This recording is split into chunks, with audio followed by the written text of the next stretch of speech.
네, 오대영 라이브의 간판 코너 단도직입을 바로 시작하겠습니다. 총선 당시 한동훈 전 비대위원장이 김건희 여사의 문자를 읽고도 답을 하지 않았다는 논란 확산되고 있죠. 관련해서 한동훈 캠프의 정광재 대변인이 나와 있습니다. 어서 오십시오. 네, 안녕하세요. 저희가 프로그램이 시작된 지가 한 달 좀 넘었는데 두 번째 출연입니다. 네, 지난번에 한동훈 캠프의 대변인직을 맡게 되면서 출연했었는데 그때 많은 분들이 방송 보시고 응원해 주시고 그래서 상당히 인상 깊게 남아 있습니다. 출연 기억이. 한동훈 위원장은 오대영 라이브에는 왜 인터뷰를 안 해주십니까? 이게 이번 선거 기간이 굉장히 짧습니다. 그런데 6번이나 방송 토론회가 잡혀 있고요. 5번의 지역 토론회가 있습니다. 이제 남은 기간이 한 보름 정도밖에 안 되는데 10하루가 지금 그런 공식 일정들로 빠듯히 이렇게 채워져 있는 상황이라 모실 수 있도록 열심히 의견을 전달하겠습니다. 앞으로도 안 오신다는 얘기로 듣겠습니다. 아닙니다. 아시는 분 아시겠지만 JTBC와의 인터뷰도 예정이 돼 있습니다. 네, 오대영 라이브와는 안 돼 있잖아요. 네. 알겠습니다. 일부러 안 오시는 건 아니죠? 그렇습니다. 일정이 굉장히 워낙 빠듯하게 움직이고 있고 말씀드린 것처럼 방송 토론회가 본격 준비되다 보면 방송 토론회가 워낙 이번에 치열하게 진행될 것으로 예상하고 있기 때문에 이 부분을 소홀히 할 수가 없는 상황입니다. 오늘 굉장히 뜨거운 이슈인데 두 가지가 먼저 전 궁금하더라고요. 첫 번째, 왜 이 시점에 이런 메시지가 공개가 됐을까? 어떻게 판단하고 계세요?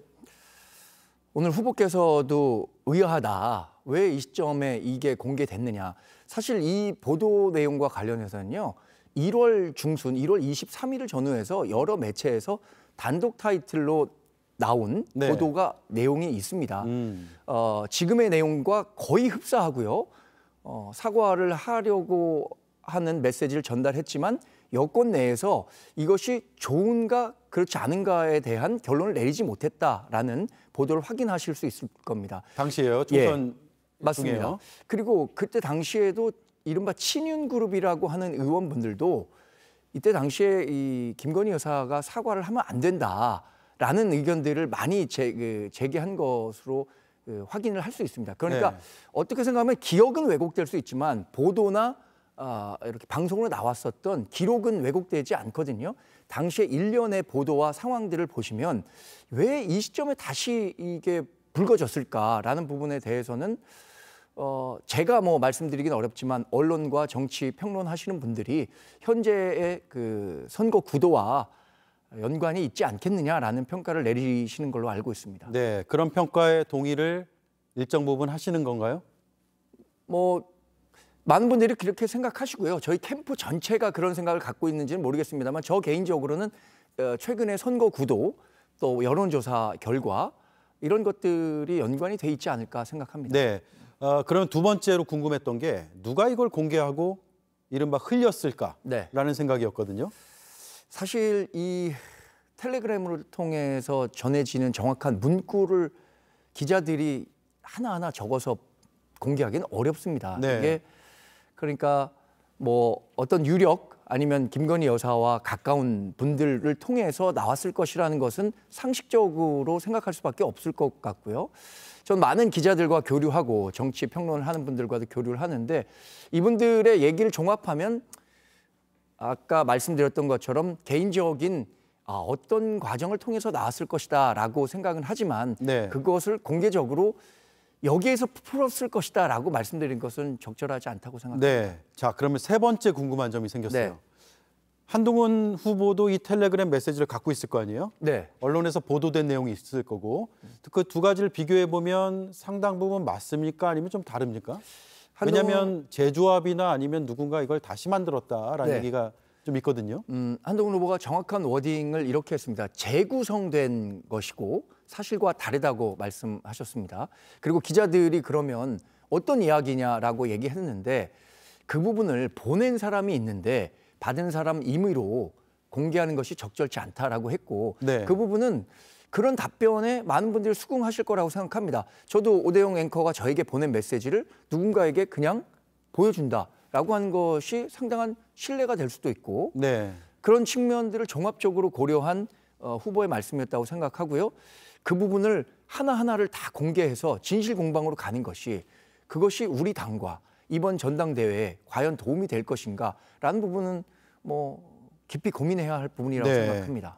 오늘 기자회견을 공지했다 취소를 하셨는데 그만큼 급박했나요? 이게 약간의 실무적인 뭐 오류였을 수도 있고요.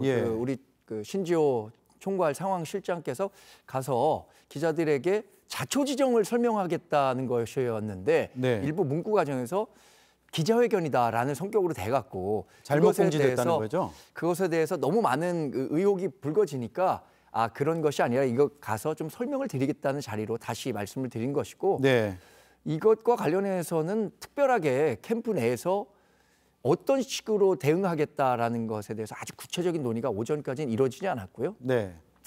한 후보께서 직접 이런 질의가 올 경우에 내가 대응하겠다라는 말씀을 하셨었기 때문에 오늘 오전에 백브리핑을 통해서 기자들에게 비교적 상세하게 설명을 했다고 생각합니다.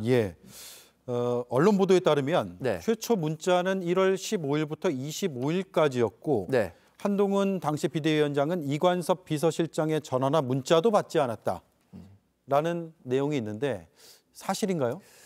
공적 채널을 통해서 사과와 관련한 얘기를 했다고 했잖아요. 저는 공적 채널이 예를 들어서 뭐 1대1로 이렇게 뭐 전화를 공적 채널이라면 비서실장이든 뭐 정무수석이든 그런 채널도 될 수 있지만 한동훈 후보가 당시에 언론 인터뷰나 비대위 회의나 여러 가지 상황을 통해서 국민 눈높이와 맞지 않은 부분이 있다라는 말씀을 드렸었기 때문에 이것이 공적 채널로 사과가 필요하다는 뜻을 전달한 것으로 이해하고 있습니다. 김 여사가 한 전 위원장에게 보냈다는 텔레그램 메시지가 오늘은 이제 하나로 이렇게 쭉 장문으로 공개가 됐는데 5개 있었다 이런 보도도 있거든요. 저도 해당 보도를 봤습니다. 해당 보도에 나온 내용 중에 하나가 대통령 전화도 받지 않았다라는 게 있었는데 그 부분은 확인해 보시겠지만 저희가 정정 보도를 요청해서 사실이 아니다라고 명확하게 입장을 드렸습니다. 그러니까 그 부분에 대해서는 후보께서도 사실이 아니기 때문에 이 언론에게 알릴 필요가 있다라고 말씀을 하신 건데 5차례가 있었다는 부분에 대해서는 특별히 언론 공지나 이런 부분들을 언급하지 않으셨기 때문에 그 부분은 뭐 그럴 가능성도 있다고 생각합니다.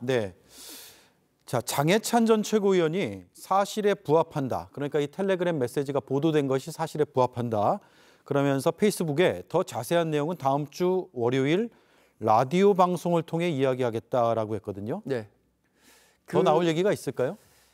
앵커께서 1월 15일부터 19일 정도까지 텔레그램이 오갔다라고 말씀하셨는데 저희가 상황 파악한 건 19일 정도에 이런 텔레그램이 있었던 걸로 알고 있습니다. 19일에요. 그런데 21일에 장해찬 전 최고위원이 자신의 유튜브 방송에서 김건희 여사는 사과하면 안 된다라는 아주 강도 높은 메시지를 전달했습니다. 그런데 그렇다면 당시의 상황과 지금의 말하는 상황과 굉장히 큰 차이가 있는 것 아닐까요? 그래서 저는 장해찬 최고가 다음 주 월요일에 자신 알고 있는 의견을 말한다고 하는데 자신이 알고 있는 의견을 말하기 전에 자신이 그럼 1월 21일에는 어떤 얘기를 했었는지도 함께 복귀해 보시기를 바라고요. 1월 19일 날 그 텔레그램이 오갔는데 1월 21일에 장해찬 전 최고위원이 자신의 유튜브 방송에서 이 내용을 얘기했다는 거죠.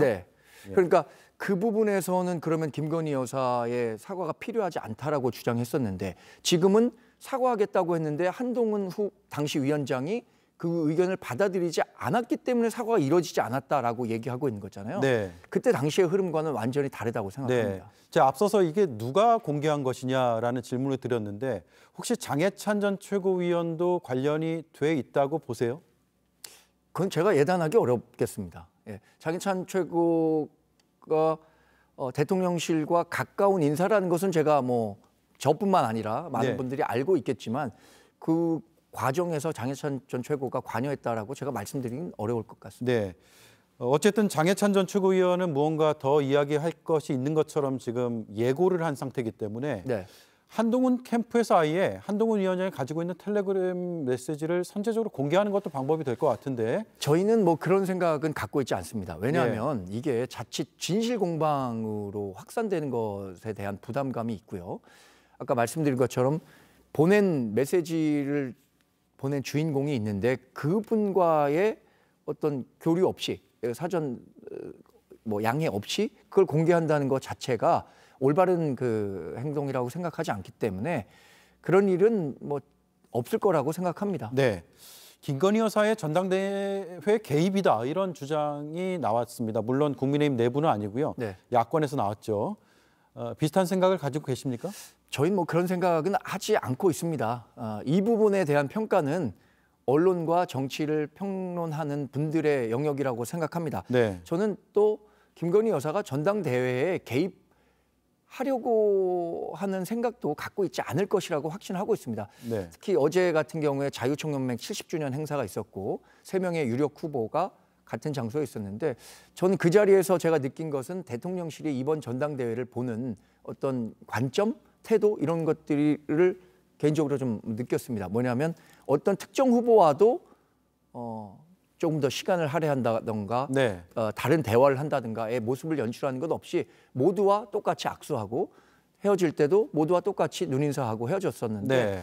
그런 모습을 보면서 아 대통령실도 이번 전당대회에 대통령실이 깊숙이 개입하려고 하는 모습이 연출된 것에 대해서는 그렇게 해석된 것에 대해서는 상당한 부담감을 갖고 있지 않은가라는 네. 판단을 저는 했습니다. 네. 아까 후보들 만나는 대통령의 모습을 저희가 영상으로 좀 봤는데 네. 악수를 하고 금방 이제 헤어지긴 했어요. 그런데 네. 한동훈 후보를 좀 더 짧게 인사하고 가는 것 같은 느낌을 그건 받았고 현장에서 어떤 찰나의 상황이지 저는 네. 제가 그 아주 근접해서 봤고 예. 이게 얼마나 많은 언론이 관심을 가질 것인 것을 알고 있기 때문에 일일이 제가 시간별로 다 메모하면서 그분들의 행동을 잘 지켜봤는데 특별히 네. 뭐 그렇게 의미를 둘 만한 차이는 없었다고 생각합니다. 네. 자, 원희룡 후보가 당시의 텔레그램 메시지에 대해서 묵살을 하지 않았으면 총선 결과가 달라졌을 수도 있다라는 취지의 주장을 했거든요. 네. 동의하세요? 지금 여러 지지율 조사에서 크게 뒤지는 예. 후보의 일방적 주장이라고 생각합니다. 네. 네. 달라지지 않았을 것이다. 그렇게 생각합니다. 그러니까 왜냐하면 저는 이런 말씀을 몇 번 드렸는데 총선이 끝난 다음에 여러 언론에서 총선 패배 책임론이 어디에 있느냐. 이것은 우리 당에서 제작하는 총선 백서와는 다른 개념입니다. 네. 여러 언론에서 조사를 했을 때 총선 패배의 책임이 어디가 더 컸었는지에 대해서 조사한 결과가 있고 쉽게 찾아보실 수 있을 거라고 생각합니다. 예, 알겠습니다. 오늘 여러 일정 중에 나와주셨고 또 오대영 라이브의 두 번째 인터뷰의 네.